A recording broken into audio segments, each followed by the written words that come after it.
Holy, Get this thing. what did I do? I messed up. I've been talking about this build for a long time, and I never actually told you guys how I'm gonna make it all-wheel drive. I've been saying it, gonna make it all-wheel drive, I'm gonna make it all-wheel drive, but I haven't really told you how I'm gonna do it. Today, that changed. How we're gonna do it?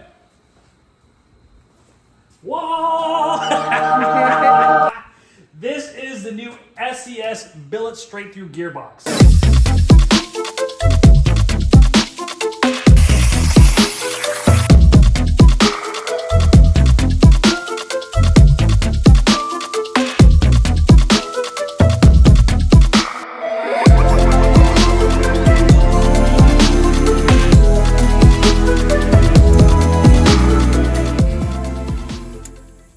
You know, to make this car all-wheel drive, I had like 40 different options on doing things. Could have done like a GM transfer case, could have did a Skyline transfer case. But I want to put big power down, and I never had to worry about it. And then I found these guys. These guys actually put these things in monster trucks. So I think it's okay for my little old girl over here. So let's dive into it and see what it's all about. Honestly, I could do a full-blown episode on transfer cases. I've done all the research I possibly could, and there are some really cool cases that I could have adapted to the 4L80. Or 242 case that was really cool, mechanical driven, would have handled the power. Skyline case I could have adapted to it. There's some other really cool Torsen and diff style that mechanically worked excellent. Long story short, out of all the transfer cases, I ended up going with the Hammer. I wanted something that would be brutal, handle the power, and this one is just direct drive, 50-50 split, wide open throttle, and it's actually kind of affordable. But the coolest thing about this transfer case is you can actually underdrive or overdrive it. It just uses standard quick change gears, so on the fly you can pull this thing apart, underdrive or overdrive it. I don't even know what to say. I just like looking at it, like I'm just, it's like, ooh, it's like a really expensive piece of jewelry. Honestly, it's not that much money. It wasn't that much money. In the grand scheme of things, it wasn't that much money. Alright, so now that we have our SES gearbox with our quick change gears, we got to know a little bit of the rundown with this. This thing doesn't really have a horsepower limit. This is gonna work a lot longer than the build. This will be here until the earth melts. We're gonna move into how we're gonna adapt our transmission to this. So I'm gonna be using a 4L80. A 4L80 is a GM transmission. This is a Coyote platform, which is the back of the Ford Godzilla.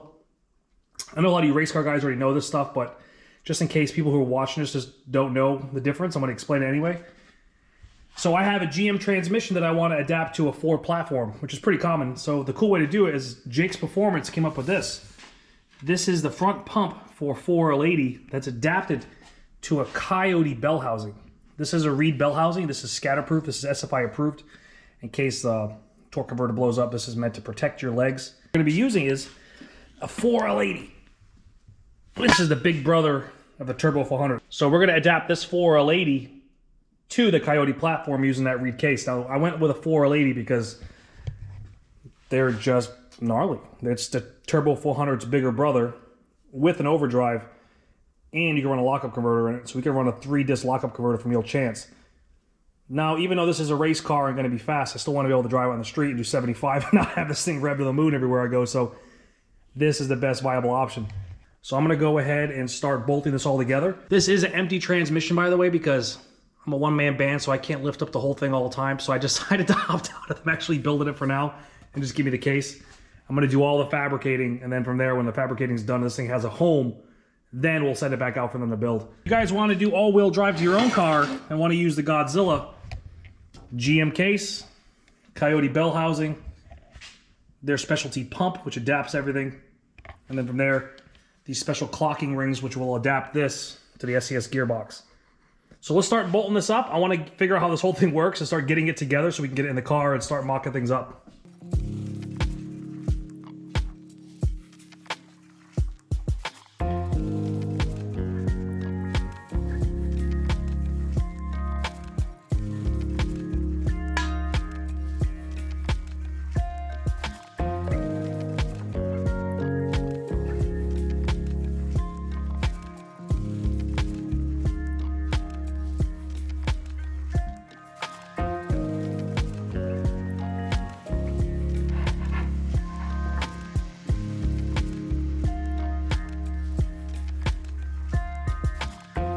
All right, let's get this girl in. We're getting enough bolts holding it together. Now we just gotta, oh golly, why is this thing weigh so much?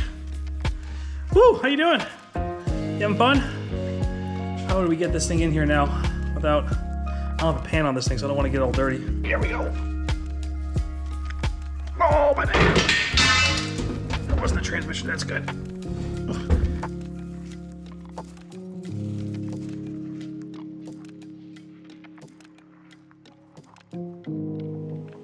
Holy moly. That was epic.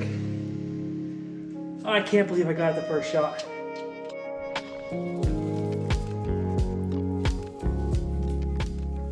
Once I get the front diff in, then I know how far forward the engine can go. I'm gonna push this engine a little bit more farther forward. Once I get the engine farther where it's gotta be, I set the driveline angle. I get the transmission at the right angle because now it looks like it's pointed 4 degrees down the opposite direction. So I gotta drop this down. And then once I get the engine centered, I get it all centered and the car centered and I have the engine where I want. And I'm gonna tie it to the chassis and mount it and get rid of all my fake mounts. And really, when that happens, when I can start cooking. Only thing I'm worried about now is I just noticed that my input shaft or my output shaft of the transfer case is pointed at the starter. So I'm gonna have to figure out how much of an angle I can run.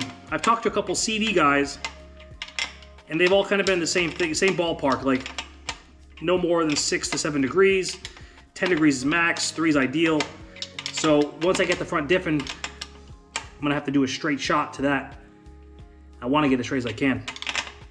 Yeah, so really it's front diff, and then I can tune the motor into the car and get it farther forward, get it centered, and then I can just have at it. I mean, spend a couple days truing the whole thing in, like a bicycle spoke, getting the car perfectly tight and neutral and everything at the right angle. And then I'm just gonna put the music up and start tuning in and start building all the tubes. It's just critical that I get this stuff all at the right spot. And I did this kind of backwards, where I bought all this engine stuff first and transmission because I've never done this before. I never built like an all-wheel drive gas-powered car. We built the Tesla truck, but that was a little bit, I would say, easier when it came to the chassis-wise because we just based everything off the battery. We already had the IRS. So long story short, yeah, I'm basing the car around this. Basing it around the engine, the trans. Get this stuff all centered, get it perfect. And we can go from there. But, I mean, we are getting there. I'm gonna have to call up some of my friends, have them come over because I feel like the engine's gonna come forward another 6 or 7 inches. Now, I'm great. I got a great spot over here. The passenger's gonna be just gonna be sitting on the shaft. But look at this. Just look at this. This is so cool. It's just the whole car, just motor and transmission and transfer case. The rest of it's like a half together Camino. Oh, one of the things I do for love. So yeah, now you guys want to know how to do the all-wheel drive. Ford Godzilla, reed case, 4L80, SCS gearbox, it's clockable. We'll probably clock this at some point. And we got power going forward. I'm gonna go to a very special unit up front. We'll get to that later on. Thank you guys for tuning in and subscribing. And now it's time to get to work. I can't even believe what this thing looks like. Where am I gonna sit?